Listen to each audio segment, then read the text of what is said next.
بسم الله الرحمن الرحيم الحمد لله والصلاة والسلام على المبعوث رحمة للعالمين نبينا محمد وعلى آله وصحبه ومن اهتدى بهداه. Assalamu alaikum wa rahmatullahi wa barakatuh, and welcome to Lessons in Fiqh. Last time we talked briefly about hadith number 170, so I believe that we should read it once again. Narrated Abu Sa'id radiallahu anhu, Allah's Messenger sallallahu alayhi wasallam said, when any of you comes to the mosque, he should look, and if he sees impurity or filth on his sandals or shoes, he should wipe them and then pray in them. Now this hadith tells us that there's a condition of salat here. One of the conditions of salat, which is? Purity. And we've mentioned before that purity in the sense is divided into two when we talk generally about purity. Divided into two sections. The first section is removing the physical impurity, which is the najasa, from the place where I pray, from my clothing, and from my body. So it's a physical thing that I should wash it off. I can see it. So this is the first division. The second division is lifting a state that is not physical. Lifting this state, it's called hadath, can be done either by the total or obligatory bath, ghusl, or by performing ablution. And this state comes if a person either has intercourse, in the case of total ablution, or if a female is menstruating and she's pure, or after she gives birth and the bleeding stops, she's pure, she takes this obligatory bath. And the other state of impurity, which is done by if you make any nullification, any of the things that nullify your wudu, then you have to perform ablution again. So this is tahara. This is how we define tahara, by talking about both divisions. Now in this hadith, the Prophet ﷺ used to pray wearing his sandals or shoes. And the companions used to do this. So in order for you to pray wearing your sandals or shoes, you have to do something. And what is that, Noor? We have to see our shoes or sandal, is it clean or not? If it's clean, yes. From any impurities. Because if they have tar, for example, on them, can I pray with them? You know tar? Zift. If there's tar on my shoes, can I pray with them? Sure. Noor says no. Muhammad says no. Fadi. Is that najis or not? I don't know. You tell me. Is it?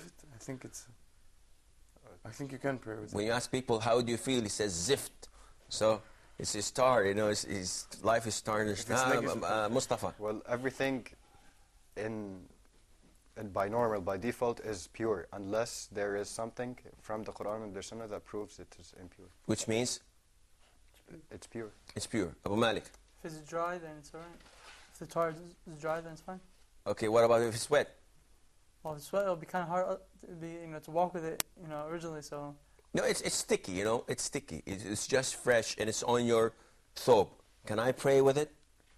It's on the thobe? Yes. Yes, I assume you can. If it's not going to affect the mosque or anything? No, it's not going to affect the mosque. So, again, you have to know what are the things that are impure, what are the things that are najis, so that you can determine if I can pray or not.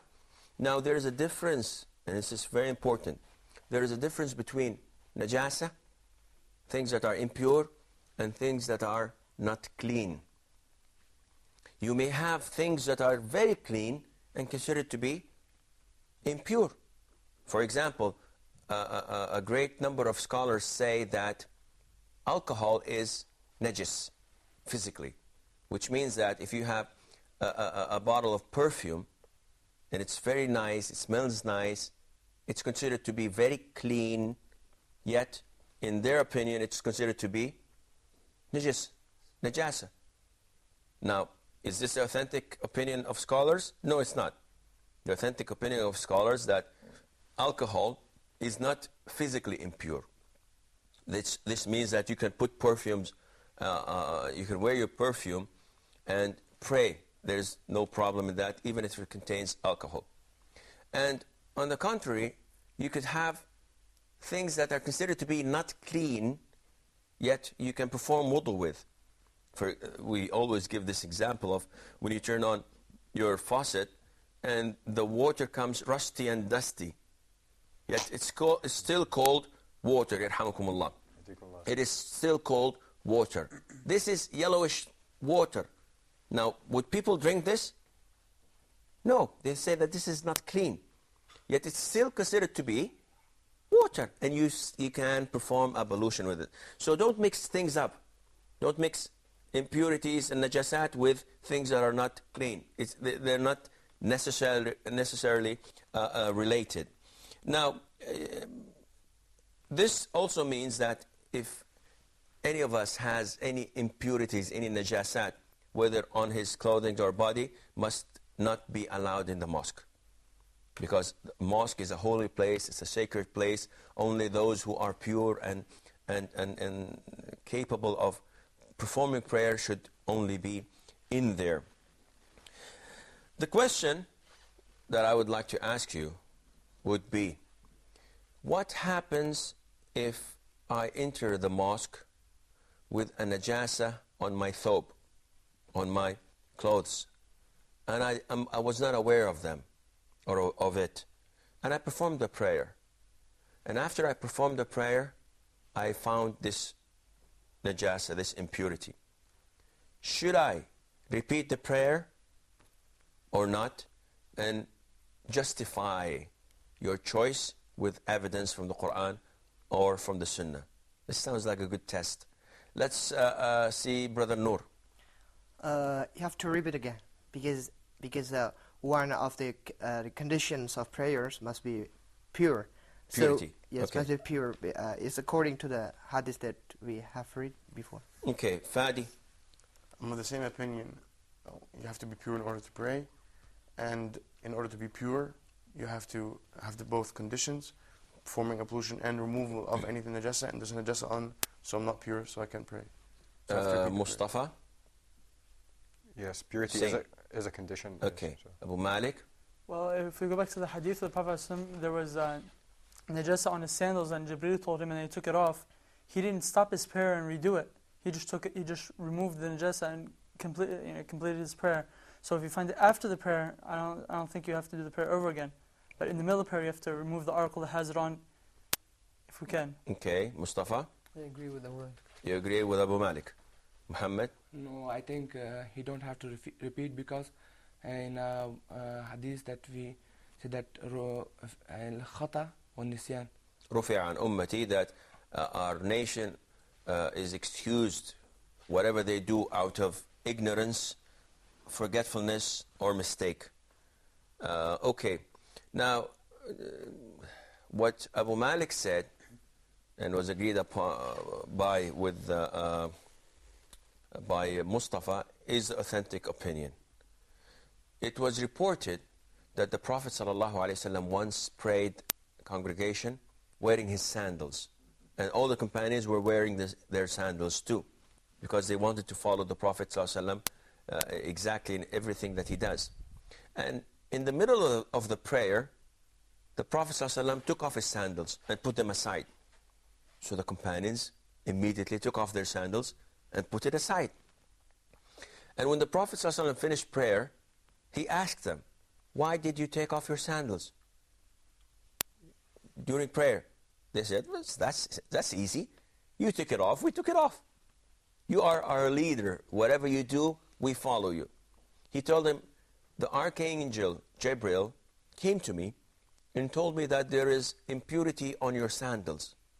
So I immediately took them off. So whoever," and then he said this hadith, the Prophet ﷺ said, "When any of you comes to the mosque, he should look, and if he sees impurity or filth on his sandals, he should wipe these and then pray in them." So this is the origin of the hadith. Now scholars said that if having najasa on your body or on your clothes without your knowledge, this does not nullify your prayer. Because if it nullifies your prayer, the Prophet ﷺ would have stopped prayer and restarted it again. Because he had impurities on his sandals. Which means that it is not something that nullifies prayer unless you know it. And you do it intentionally. What about if a person has this impurity and he knows that he has this impurity on his thobe, on his clothes, but he forgot to remove it, and he went into prayer and prayed, and afterwards he remembered that he did not wash it off. Some scholars say that he has to repeat the prayer again. But the general evidence says that no, again, if he forgot, if he did not know, it has the same verdict and he does not have to do them again. Now, we say, if he forgot or he did not know to remove the impurities, then his prayer is acceptable. But Mustafa, what happens if he forgot or he prayed thinking that he has wudu, that he has performed ablution when he did not? So would this be the same thing and his prayer would be acceptable? No. Why not? Because wudu is a pillar of prayer. It's not a pillar of prayer, it's a condition also. It's a condition like removing the impurities. So what do you guys think? Yeah, if he certainly think that he take ablution, so he don't have to repeat. But if he was doubt that he is not he didn't take ablution, so no, then you're talking about the issue of certainty. If he's certain that he performed ablution, but he's not certain that if he has nullified his wudu. No, this is a different case. I'm talking about a person that went into prayer thinking that he performed ablution. And after he finished prayer, he remembered that he did not perform ablution. So what do you think, Mustafa? Prophet Muhammad ﷺ said, if one of you does not have wudu, then his prayer is not accepted. Therefore, if you forget, then you should repeat the prayer. What do you think, Fadi? I'm of the same opinion as Mustafa, inshallah.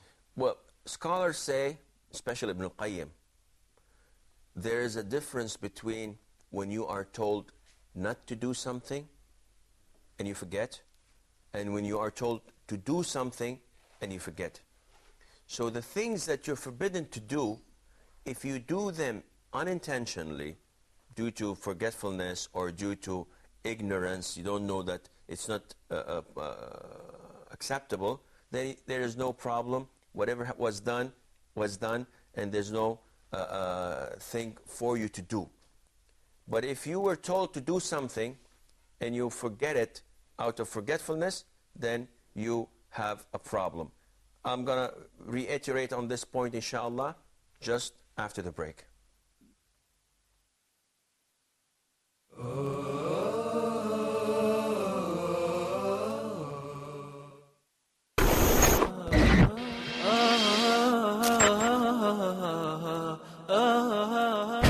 Islam is a comprehensive way of life.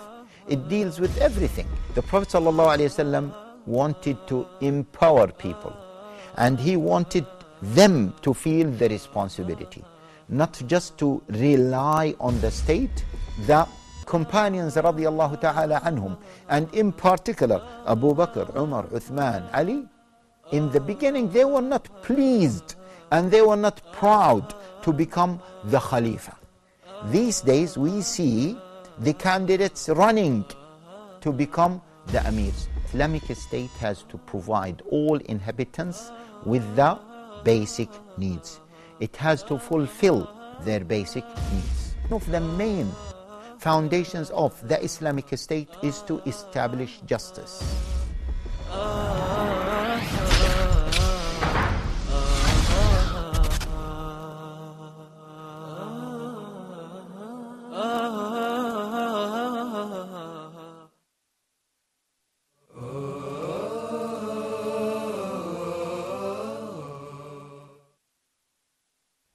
Assalamu alaikum wa rahmatullah, and welcome back.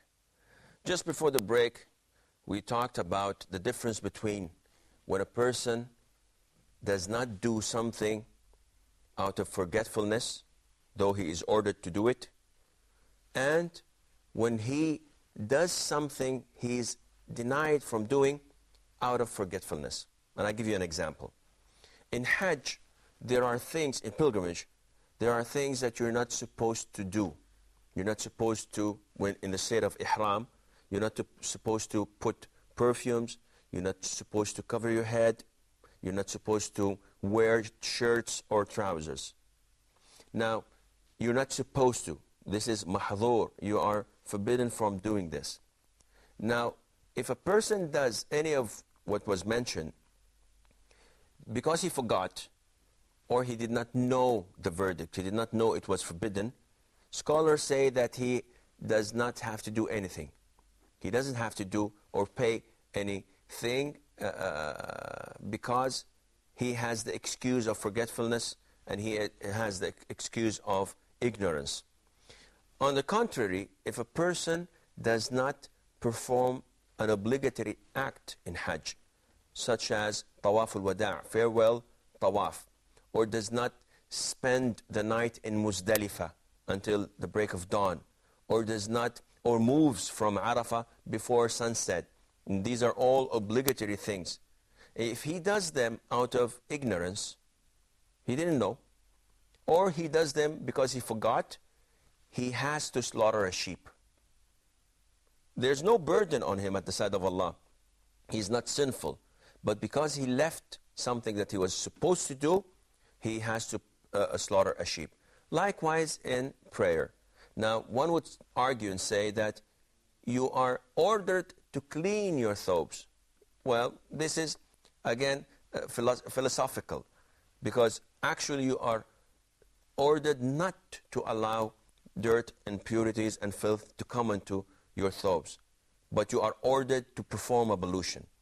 So if you forgot or out of ignorance allowed impurities to be on your thobe or on your body, then this is forgiven. But if you forgot to perform ablution, you are requested to perform it and pray again the prayers that you prayed while you were not in the state of purity. We move on to the following hadith, hadith number 171.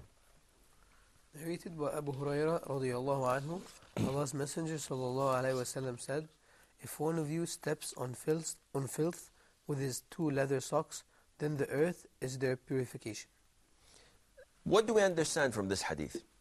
We understand from this hadith that if a person steps on an impurity, then if he makes 10 or 15 more steps when the soil is clear and clean, this would make the impurity go away. And this is what the Prophet meant ﷺ by the earth is considered to be its purification. And it shows us how easy Islam is, because imagine if you stepped on filth or an impurity and Allah tells you to wash your shoes. That would be difficult, because then there are so many times and places that you would step on filth or najasa, and it would not be convenient for you that every time you step on something, you wash your shoes again, and on and on and on. The Prophet says, no, it's enough. If you walk a few more steps, then the soil itself would take this impurity and purify your shoes. Which also gives us an idea that if you come to a mosque with impurity on your shoes, you can remove this by just rubbing it through, or by rubbing it by soil and sand. This does the job. You don't have to wash it. And this brings us to another point, which is, do we have to remove impurities with water? Mustafa? I think that depends on the impurity. If it's impurity in your clothes, I think you have to remove it by water. But if it's impurity on your socks or on your leather or in your sandals, you can just remove it by rubbing it on the ground. What do you think, Mustafa? I agree to that. Okay, Fadi? We don't necessarily have to remove all impurities by water, because there's an evidence that some of impurities, like for instance, urine in the mosque was at the time of the Prophet was dried by the sun. Was it? No. No? By the sun, yes. There was No. najasa and it was by the sun. No. The Prophet requested a bucket of water and it was poured Oh, on. this is a hadith of Anas ibn Malik. Isn't there another evidence that the dogs used to urinate around the mosque or in the mosque, and the sun would come, and after a few hours or a couple of days, it would dry the impurity, and it would be allowed for us to pray at the same spot. Abu Malik wants to comment. Yes. Well, the first statement of Brother Fadi, you know, I agree with him that everything has to be done by water. But things that are excused, comparing to the dogs and all that, that's not, as you said, Sheikh, earlier, a couple of programs ago, that how he says the droppings and the leftovers of animals. No, I mean if in a person's house, if we don't know exactly where something is, so we're not sure. So that's that's not us, because the original the asl of all this is that's pure. It's all pure. Everything this purity and everything. So you mean that even if the dogs enter the mosque, as long as we're not certain that on this spot there is urine of dogs or whatever, then it should be considered to be clean and pure to pray. Well, to cut a long story short, the authentic opinion of scholars says that removing of najasa does not depend on water. So in this sense, if I have a najasa on my thobe and I put soft drinks on my thobe and I wash this najasa with this soft drink, and the najasa itself is gone, but of course a big stain of my soft drink is there. So can I pray with this thobe? Scholars, some of them say no. It has to be moved by water. Other scholars say no, it can be removed with any other substance. So water is only needed when you are performing ablution. I cannot bring my tea and perform ablution with my tea. But I can remove filth and impurities with my tea. Because as long as the impurity is there and present, I cannot pray. Now, how it moves out, how it's transformed, how it is cleaned, this is another issue. If I can move it without using water or with using any other substance, then this does the job. It's exactly like when someone cleans himself using toilet paper or stones, for example. He did not use water, but he removed the impurities and there is nothing left afterwards. And this shows us, alhamdulillah, that it is easy for us to remove the najasat and to have one clean. I believe that we have two comments, so we begin with Abu Malik. Sheikh, could you please explain the matter about the dogs entering the mosque? Now, this was reported by some of the companions that the dogs used to go in and out. See, the mosque at the time of the Prophet ﷺ did not have any doors. And it was open in the sense that anybody could enter. And sometimes you may have donkeys coming in because it was an open area. The thing is that as long as you're not certain that there is a najasa, then this is okay. A dog by itself, it is not najasa, it's not an impurity. The impurity is found only in the nose and the wet areas in his mouth and nose of the dog. Yet, no one would say or claim that the dogs used to come and urinate or defecate in mosques, and companions would look and say, well, tough luck, we'll wait for about a day or two, it will dry off and it's okay. It will not dry off in a day or two, not in a week or two.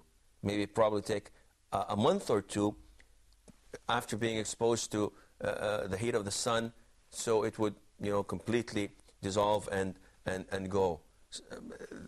This means that there were stray dogs at the time of the Prophet ﷺ, and there was a possibility that they may enter and exit, but no one could claim that there were form of najasat and impurities of the dogs, and the companions let it be. So I hope that this is clarified. Mustafa.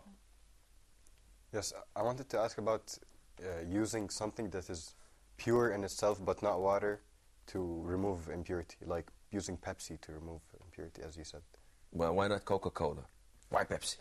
So, yes, as I've mentioned, you can use this. See, in removing impurities, the most essential thing is for the impurity to be moved out. So if you use water, it does the job.